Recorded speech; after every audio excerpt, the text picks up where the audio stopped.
안녕하십니까. 오늘은 우리 군 장교 부사관을 꿈꾸는 여러분들을 위해서 경쟁률 좀 알아보는 시간을 가져보려고 해요. 사실 이 경쟁률은 큰 의미가 없습니다. 왜냐하면 물론 나와 경쟁하는 사람들의 실력도 중요하지만 결국은 내가 어느 정도의 고득점을 내냐의 싸움이기 때문에 크게 중요하진 않다고 봅니다.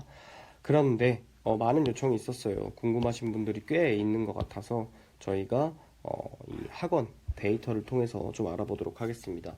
참고로 이 경쟁률 같은 경우는 전 군에서 공개하는 군이 해군이 유일합니다.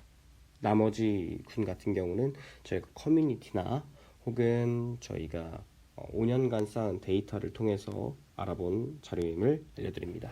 먼저 이 경쟁률을 산정하는 방법을 알려드릴 텐데요. 이 경쟁률 같은 경우는 어떻게 측정이 되느냐? 먼저 저희 학원 수강생이나 수험생들의 수험 번호를 확인합니다. 수험 번호를 확인하고요. 그리고 저희가 마지막에 봤던 수험 번호, 예를 들어서 100번대다. 그리고 선발 인원 10명이다 라고 하면 몇 대 몇이죠? 그렇죠. 10대 1 경쟁률이 되는 거죠.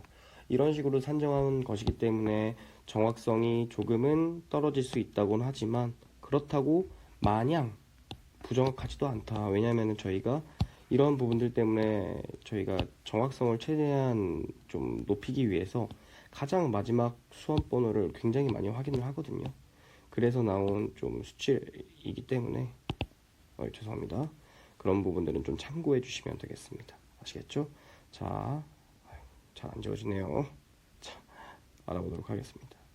자, 일단 육군부사관 같은 경우는 어떻게 보면은 좀 높은 경쟁률은 아니라고 볼 수 있습니다. 왜냐면 우리가 이 8대1이라는 경쟁률 자체가 높다면 높고 낮다면 낮은데 이 경쟁률 안에는 어떤 인원들이 좀 포함이 되어 있느냐 하면 모든 이 군 시험이 마찬가지입니다. 뭐 장교를 여와 막론하고 똑같은데 어떤 느낌이 있냐면 시험을 한번 봐보자. 우리가 어떻게 이 시험이 진행되는지를 한번 느껴보자 라는 인원들도 있고요.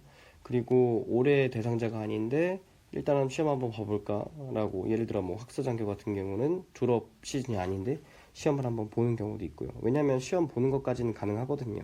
나중에 서류를 제출하고 그때 이제 결격 사유가 나오기 때문에 뭐 그런 부분들 때문에 미리 보는 인원들도 있어요. 그래서 이런 부분들은 좀 제외하고 보았을 때 그렇게 큰 경쟁률은 아니에요. 그런데 여기서 간과하는 게 무엇이냐? 먼저 이런 경쟁률을 보고 나서 여러분들이 드는 생각, 경쟁률이 할만한데? 이런 생각이 들죠. 그 두 번째가 뭐냐?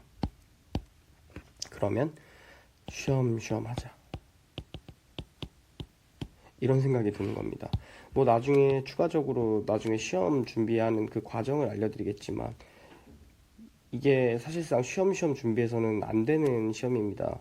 어렵진 않지만 그것 때문에 많은 인원들이 좀 장기 수험생이 발생을 하거든요.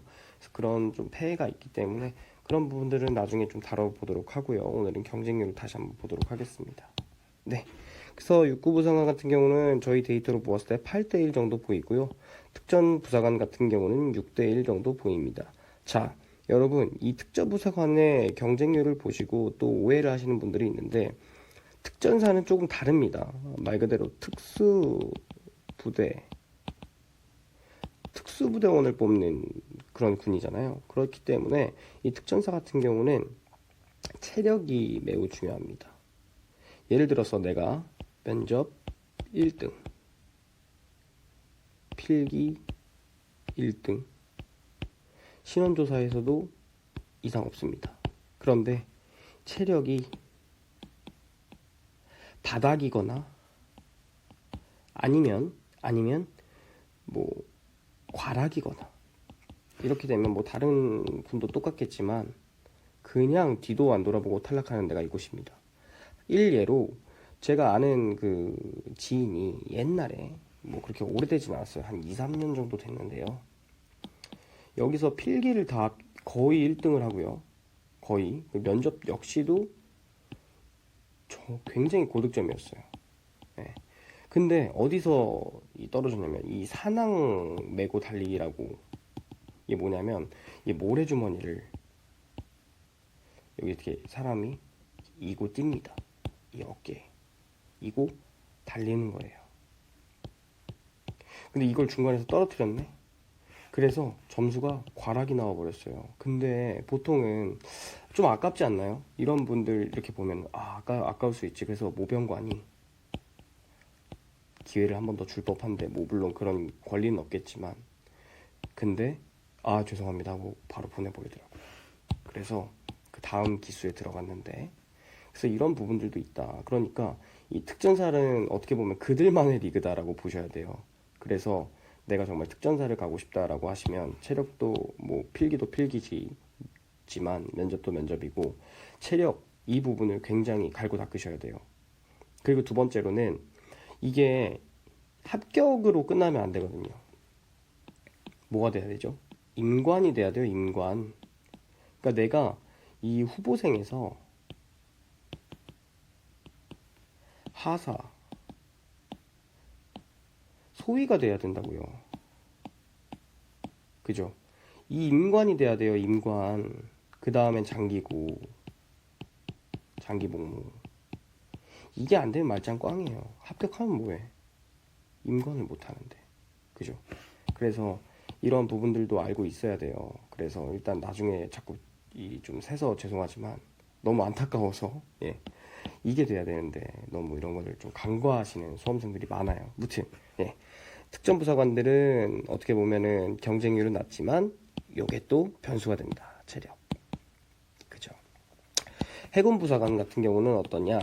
해군부사관 같은 경우는 4.8대 1이 공식적으로 나왔습니다. 이게 보시면 제가 여기 보시면 이게 이제 보면은 뭐 남자의 한 평균치를 한 잡아본 거예요. 그래서 4.8 정도 되겠다 이렇게 본 거고, 여자 같은 경우는 뭐 요 중간치가 되겠죠. 네. 남자 같은 경우는 요거, 아니면 요거 4.6 정도 되겠죠. 그래서 요 평균치를 잡아본 거예요. 그래서 요건 비교적 정확하다. 비교적 정확하다. 이렇게 보시면 돼요. 그렇죠? 그래서 이렇게 넘어가시면 되겠습니다. 그래서 해군 같은 경우는 남자가 4.8대 1 정도 된다. 근데 해군 같은 경우는 뭐 체력도 체력인데 이제 필기, 면접 굉장히 중요합니다. 네. 공군, 이게 어떻게 보면은 정말 부사관이든 장교든 사실 이 공군이라고 하면은 엘리트적 성격이 좀 강해요.